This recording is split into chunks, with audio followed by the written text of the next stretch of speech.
수련회를 위한 첫 번째 영상 말씀을 전합니다.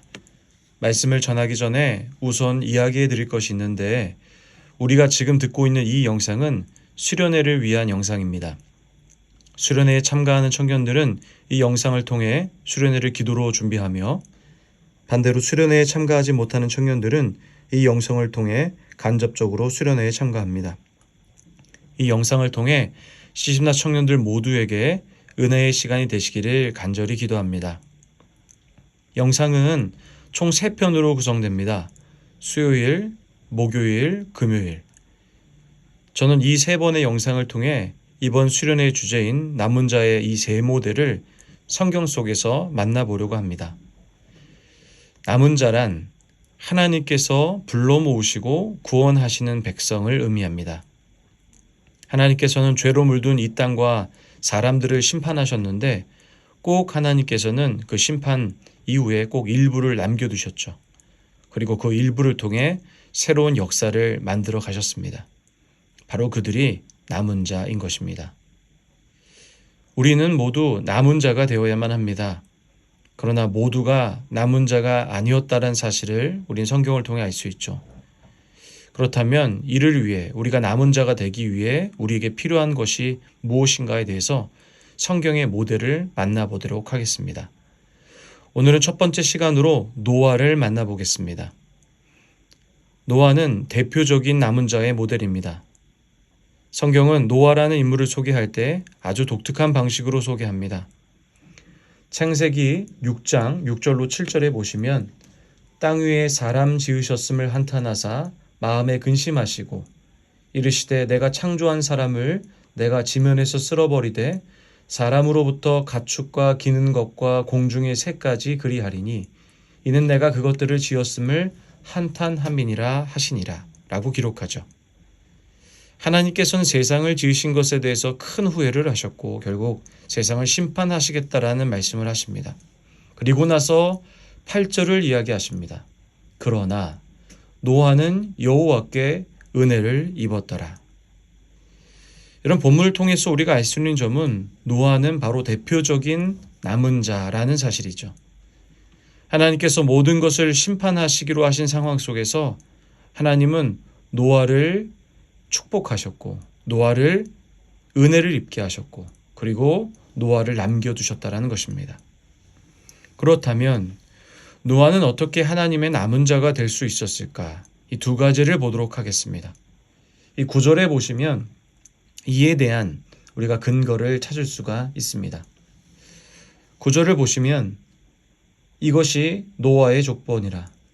노아는 의인이요 당대의 완전한 자라. 그는 하나님과 동행하였으며. 첫 번째로 노아는 의인이요 완전한 자였기 때문입니다. 이 말씀을 보면 참으로 우리의 마음을 어렵게 할 수 있다라고 생각합니다. 왜 그렇습니까? 우리는 노아처럼 완전하게 살아가지 못하고 있기 때문이죠. 이 땅에서 그리스도로 하나님의 말씀으로 살아간다는 것이 결코 쉬운 일이 아님을 우리가 잘 알고 있습니다. 하나님 말씀으로 살아간다는 것이 때로는 우리에게 너무 피상적으로 느낄 때가 있고 때로는 피상적이진 않지만 하나님 말씀으로 살자니 내 인생에 너무나 큰 손해가 있다라는 그 생각이 들기 때문이죠. 그런데 여기서 노아의 완전한 삶이란 정말 하나도 죄를 짓지 않은 완벽한 삶을 이야기하는 것이 아니라는 것입니다. 실제로 에스겔 14장 14절에 보시면 노아가 완벽했지만 그렇다 그의 삶이 하나님 보시기에 완벽한 죄가 없는 삶이라는 것을 의미하지 않는다라는 것을 확인할 수 있기 때문이죠. 그렇다면 노아의 완전함이란 무엇을 의미할까요? 종교개혁자 존 칼빈은 이런 이야기를 합니다. 노아의 완전함이란 도덕적 성실성이라는 의미에서 완전하다는 의미이다. 이런 무슨 얘기입니까? 노아는 하나님 말씀대로 살아가기 위하여 변함없이 성실했다라는 거예요. 특별히 9절에 보시면 당대라는 표현을 쓰고 있습니다. 우리가 이 단어에 집중해야 하죠. 무슨 이야기입니까? 그는 이 땅에 살아가는 동안에 평생에 완벽한 삶을 살지는 못하더라도 변함없이 하나님 말씀대로 살아가기 위해 노력했다는 것입니다. 나름의 몸부림이 있은 거죠. 그러므로 우리가 남은 자가 되기 위해서는 이 땅에 살아가는 동안 우리가 연약하더라도 변함없이 하나님 말씀대로 살아가는 노력이 필요하다는 것입니다. 두 번째로 노아가 하나님 앞에 남은 자가 될 수 있었던 이유는 하나님과 동행했기 때문입니다. 동행의 히브리 원어는 할라크라는 단어인데 이 뜻은 문맥에 따라 가다, 오다, 걷다, 떠나다, 나아가다, 계속하다, 지나가다, 행하다, 생활하다, 여행하다 라는 의미로 해석될 수 있습니다. 이 말은 무엇을 의미하겠습니까? 노아는 어디를 가든 무엇을 하든 하나님과 함께 했다라는 거죠. 우리 스스로 살아가기는 참으로 어려운 시대라고 생각합니다. 우리가 걸어가는 믿음의 길이 참으로 쉽지가 않습니다. 사단의 어마어마한 공격이 없이도 사실 현재의 시대적 풍조와 상황에 따라 스스로 믿음의 길을 이탈할 수 있는 그런 시기라는 생각이 드는 거죠. 이때 우리에게 필요한 것은 바로 하나님과 동행해야만 합니다. 어떻게 보면 노아가 하나님의 완전한 자의 삶을 살 수 있었던 비결은 하나님과 동행하는 삶을 살았기 때문입니다. 그렇다면 하나님과 동행한다는 것은 무엇을 의미할까요? 그것은 바로 하나님의 음성, 즉 하나님의 말씀을 읽고 묵상하는 것입니다. 왜 우리가 하나님 말씀을 읽어야 하는가? 왜 이 말씀은 2000년이 지난 이 시기에도 권위가 있는가? 그 이유는 이 말씀을 하신 하나님이 그때 죽으신 하나님이 아니라 지금도 살아계신 하나님이기 때문이라는 것입니다.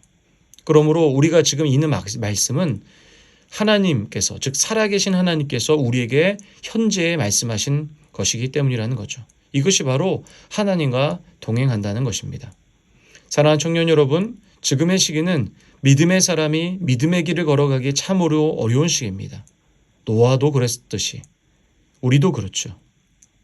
거룩을 위해 성실하게 살아가고 말씀을 가까이 있는 삶을 살아가셔서 우리 사랑하는 청년 모두가 남은 자가 되시기를 주님의 이름으로 축원합니다.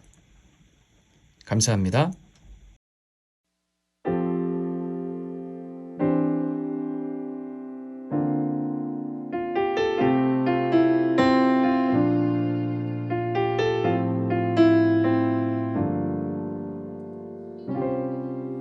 우리 모두 예배하는 자 되어 온전히 영과 진리로 주를 예배하자.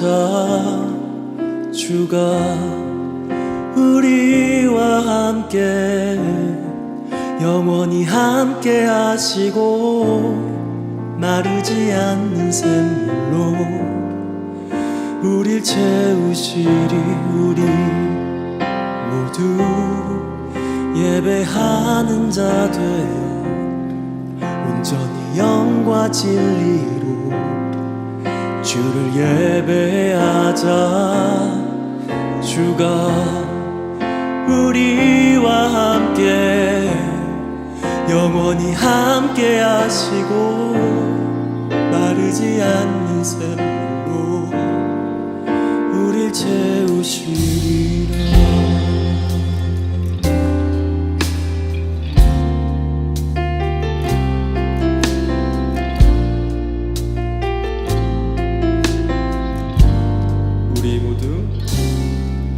우리 모두 예배하는 자 되어 온전히 영과 진리로 주를 예배하자.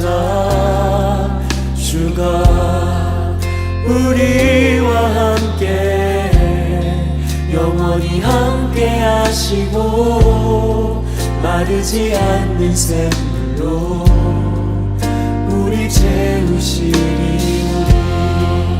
모두 예배하는 자 되어 온전히 영과 진리로 주를 예배하자. 주가 우리와 함께 영원히 함께 하시고 마르지 않는 샘물